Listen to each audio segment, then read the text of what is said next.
présentation de l'équipe qui m'entoure en ce vendredi soir. Véronique Jacquier, bonsoir. C'est toujours un plaisir de vous avoir à mes côtés. Bonsoir Thierry.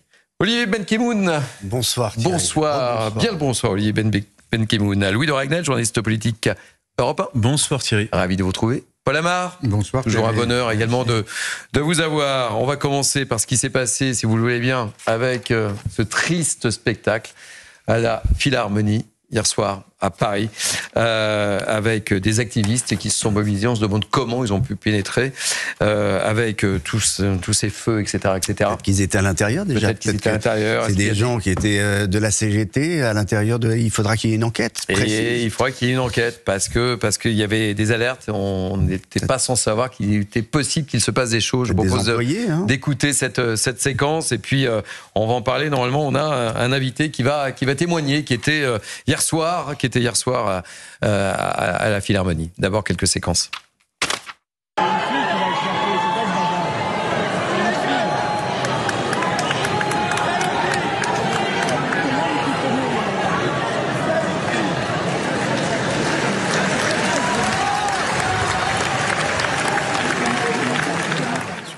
Donc voilà, c'est cette séquence, on le disait, Louis de Ragnel, on voit donc une scène un peu on voit quelque chose surréaliste, totalement improbable dans la Philharmonie qui est enfin là c'était pour un concert de musique classique. Vous voyez des gens avec des fumigènes, des gens en train de se battre, tout simplement. Enfin, ce sont des gens qui ne supportaient pas que puisse se produire un orchestre israélien ce soir-là à la Philharmonie de Paris. Et donc le sujet reste le même. On voit bien qu'on est en train de franchir des paliers. Le débat, il est assez simple. Il est malheureux. Il est compliqué, mais avec des solutions radicales qui ne sont pas encore prises. C'est-à-dire qu'on voit bien qu'on franchit des paliers semaine après semaine. Et on se demande vraiment ce qui va se passer la semaine prochaine ou le mois prochain. En réalité, tant que la justice ne met pas un stop, tant qu'il n'y a pas un butoir qui est opposé à toutes ces personnes-là, ça continuera.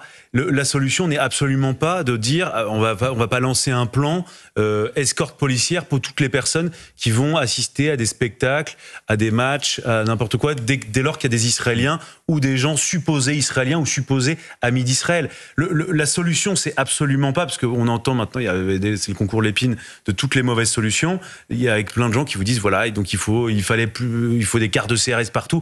Là, c'est la vraie solution, c'est simplement d'arrêter, de dissuader toutes ces personnes d'agir. On se rend compte que parmi les 4 personnes qui ont été interpellées, donc il y a 3 hommes, une femme, il y a une personne qui est fichée S. Ouais. Vous voyez, alors on est tous là, on déplore, voilà, mais à chaque fois les faits se produisent. Ces gens ne sont pas empêchés d'agir, ne sont pas dissuadés d'agir. C'est ça le vrai sujet. C'est absolument pas la réponse de il faut plus de protection, plus d'escorte. Enfin oui, il faut plus de protection, mais voilà, en fait c'est sans fin sinon. Paul Amar, quelle est votre réaction? Parce qu'on le sait, la CGT donc s'était manifestée, etc. On savait qu'il y avait des risques sur ce concert. Oui, parce que la CGT avait demandé l'annulation. Je voudrais d'abord, si vous me le permettez, je vous en prie, remercier Rachida Dati, ministre de la Culture, qui s'est opposée à l'annulation. Remercier aussi Laurent Nunez, qui a été très réactif, et la direction de la Philharmonie, qui a maintenu Laurent Nunez a dit que ce qui était passé hier soir était très grave. Hein. J'ai failli dire le cancer. Ouais.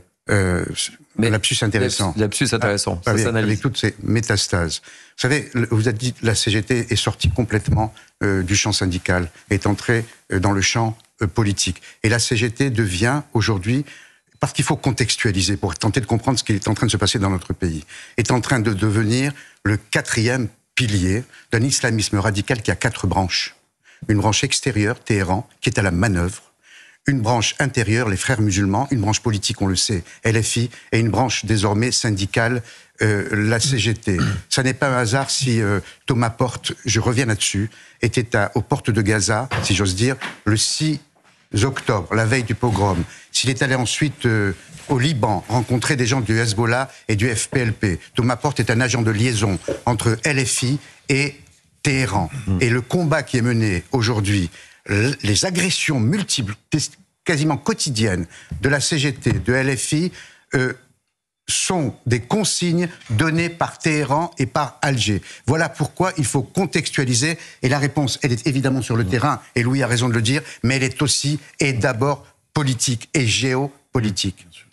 Nous ont rejoint ce soir Richard Abitbol, président de la Confédération des Juifs de France. Merci d'être avec nous. Je vais vous faire réagir dans quelques instants, évidemment, sur ce qui s'est passé hier soir. Et Stéphane Zibi, spectateur du concert de la Philharmonie. Je vais commencer avec vous. Merci d'avoir accepté notre invitation. Racontez-nous comment les choses se sont produites hier soir. Le contrôle, il y a eu des contrôles dès votre arrivée, etc. Mais il y a eu la peur aussi. Oui, bien sûr, bien sûr. Déjà, je tiens à dire que je viens souvent à la Philharmonie, donc c'était pas mon premier concert. Et il y a toujours un peu de sécurité, c'est normal. Et quand on y arrive, bon, on a des vigiles qui nous font très rapidement le passage des détecteurs de métaux. Et ils nous demandent quand même d'enlever la bouteille d'eau. Une bouteille d'eau, comme dans les stades. Bon. On se dit, tiens, c'est bien. Il me dit même, le vigile, tiens, c'est une soirée spéciale ce soir. C'est ironie du sort. Hein. Ouais. Et donc on dit bon bah c'est bien, ils ont pris en compte les choses, vraiment les choses en compte. Donc alors, je le dis pour les auditeurs d'Europe 1 qui n'ont pas l'image, mais on voit à l'image parce que les téléspectateurs de CNews la voient, ces bouteilles d'eau qui ont été confisquées, etc. Parapluies. Voilà, et les parapluies, voilà. Et les parapluies, j'oublie. Voilà, bien sûr. Non, mais tout ce qui pouvait être jeté ou quoi que ce soit. Et d'un sens. Tant mieux, on fait la même chose dans les terrains de foot depuis des années, c'est pas quelque chose qui est choquant, au contraire. Et donc, on rentre dans la salle plutôt confiant, il dit tiens voilà, l'orchestre se met en place, il répète un petit peu, on l'applaudit, tout va bien, et quelques minutes après, il y a un premier incident sur la gauche. Quand vous regardez, vous avez le chef d'orchestre de dos, c'est sur sa gauche, et vous avez donc un premier incident avec un jet de tract, avec quelques cris. Bon, on entend quelques cris, mais bon, ça passe. Et là, après, quelques minutes après, très vite, il y a devant, cette fois-ci, un monsieur qui allume un fumigène, et là, c'est les images que j'ai filmées et que j'ai mis sur Instagram, et qui sont d'une violence un peu... Vous êtes dit quoi, Stéphane Zibi, quand vous avez vu ça? Qu'est-ce qui s'est passé dans votre tête?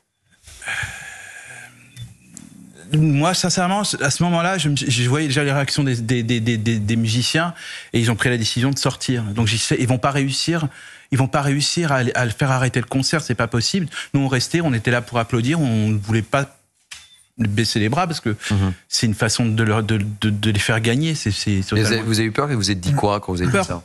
Non, il y a pas. Moi, j'ai pas spécialement eu peur. Non, mais c'est ce qui est bizarre. C'est venu après un peu. L'angoisse est venue un peu après. Après le troisième. Là, par contre, c'était devenu. Par contre, ce qu'on a pu voir, c'est que les spectateurs, dont une jeune fille, on le voit très bien dans la vidéo, attrape celui qui a ça, mais avec une grande violence. Et donc, il n'y a pas de sécurité encore. Hein.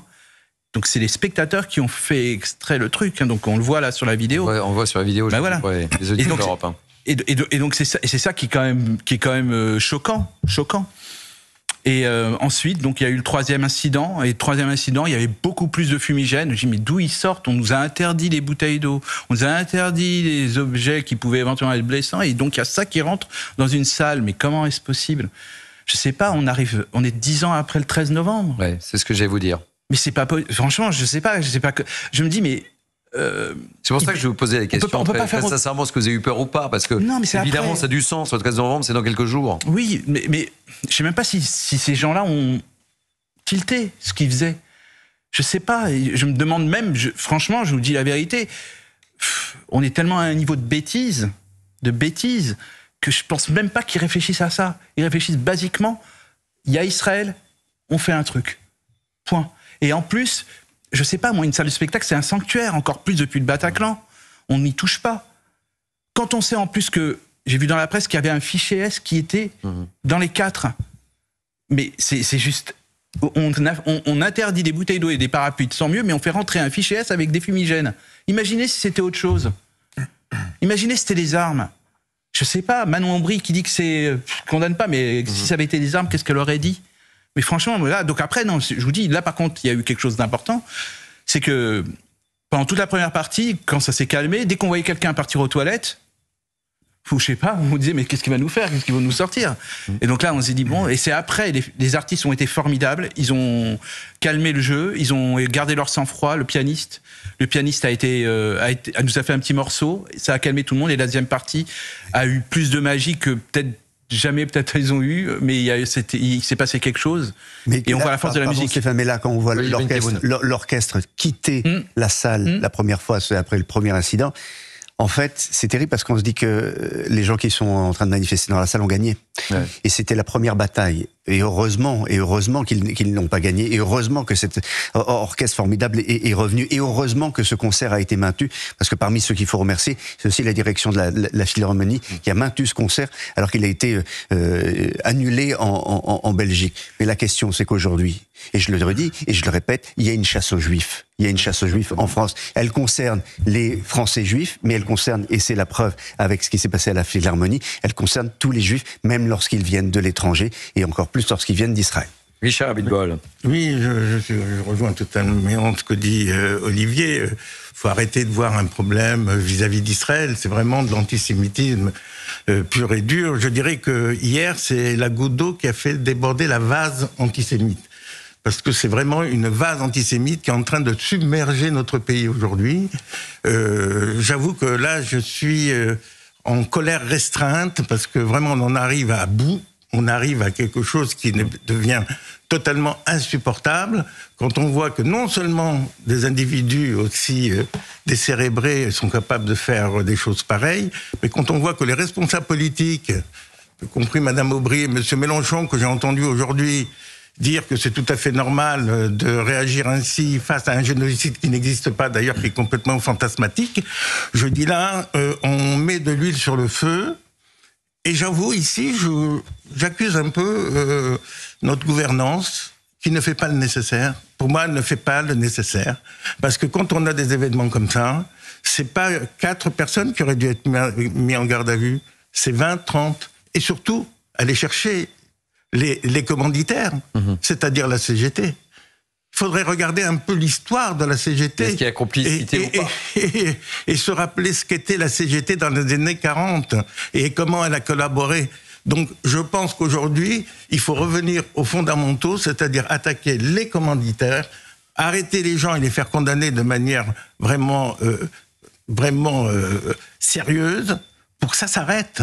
On ne peut pas continuer comme ça. Je ne sais pas, tous ceux qui sont autour de cette table pensent qu'on peut continuer comme ça dans ce pays en 2025 avec un antisémitisme qui ressemble à celui de 1930.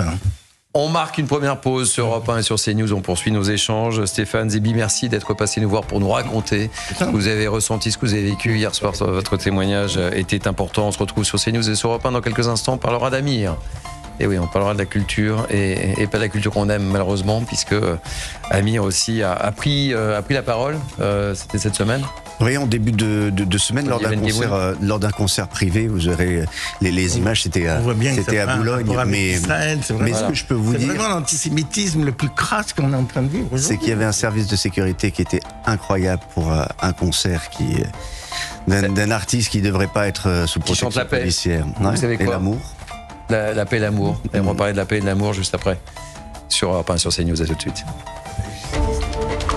18h-19h sur CNews et Europe 1. Punchline. Thierry Cabane.